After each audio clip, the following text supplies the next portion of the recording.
All right, sitting next to me is, sorry.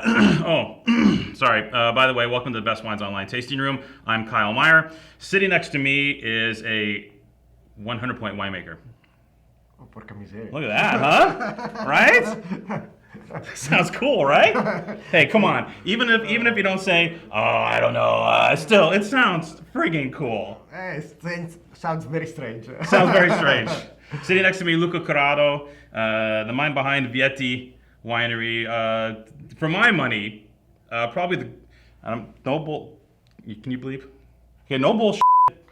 I think arguably the greatest all-around winery in Piemonte, top to bottom. No bullshit. Okay. Thank you. And the deal is he makes a great 100-point Porca miseria.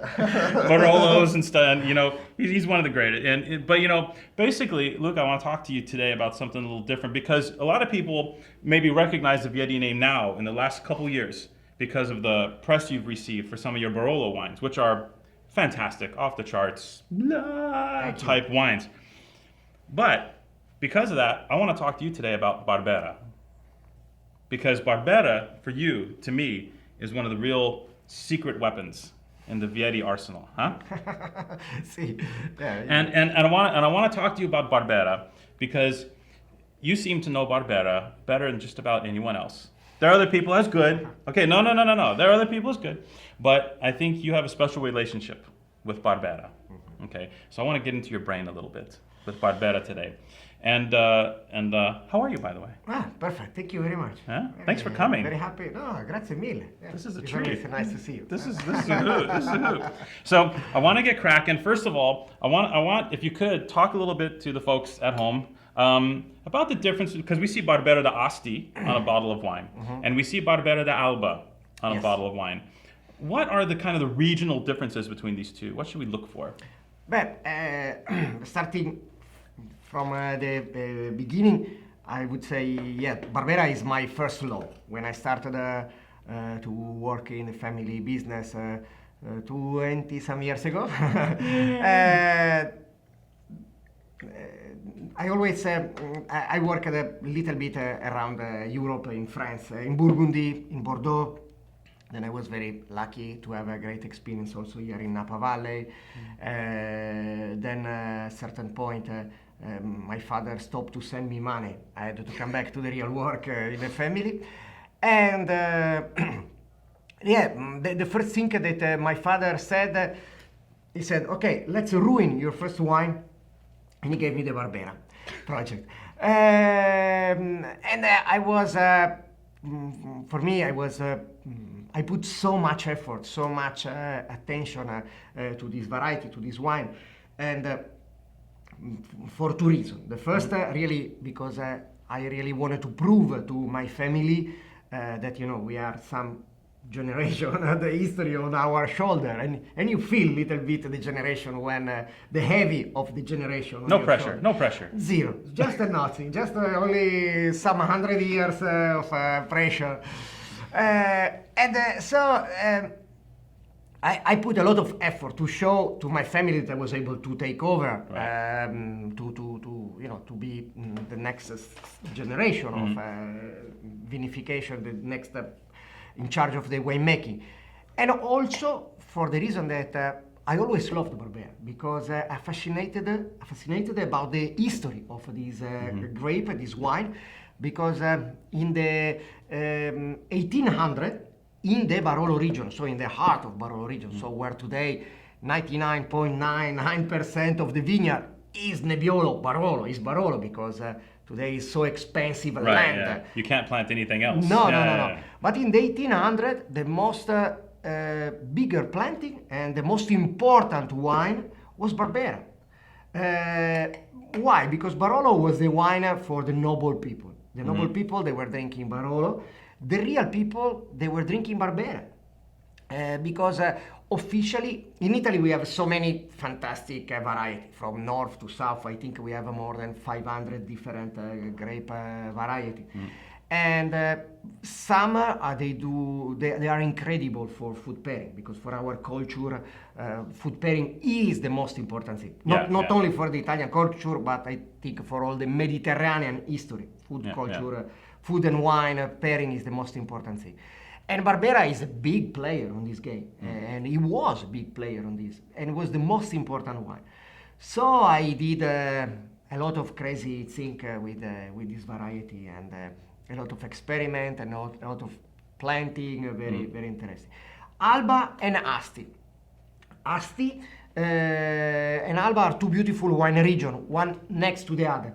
I always like to explain, to make more simple, let's think about California as a Napa and Sonoma. You know, two beautiful wine regions, one next to the other.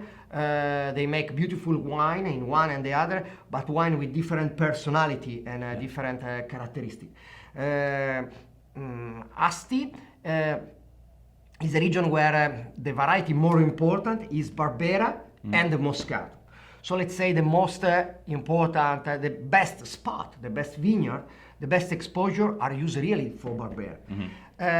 Alba, the most important vineyard, are used for Barolo and Barbaresco. So unfortunately, let's say, if you do not do some crazy operation as the Scarrone, the best exposure are used for Barolo. So here already little bit of difference.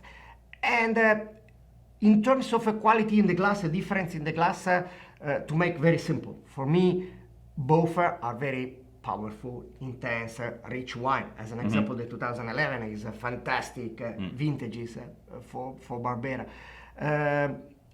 Asti is always masculine, more powerful, more robust Barbera. Alba is intense and rich as Asti, but more elegant, more floral, more feminine Barbera. For me, let's say Alba is the Grace Kelly of the Barbera.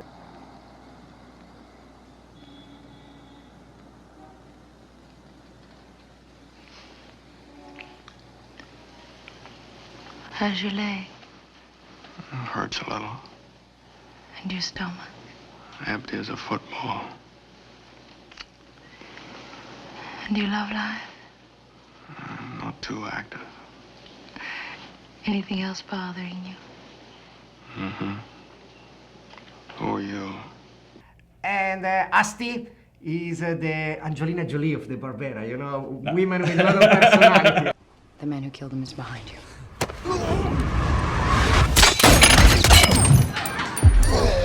I think so.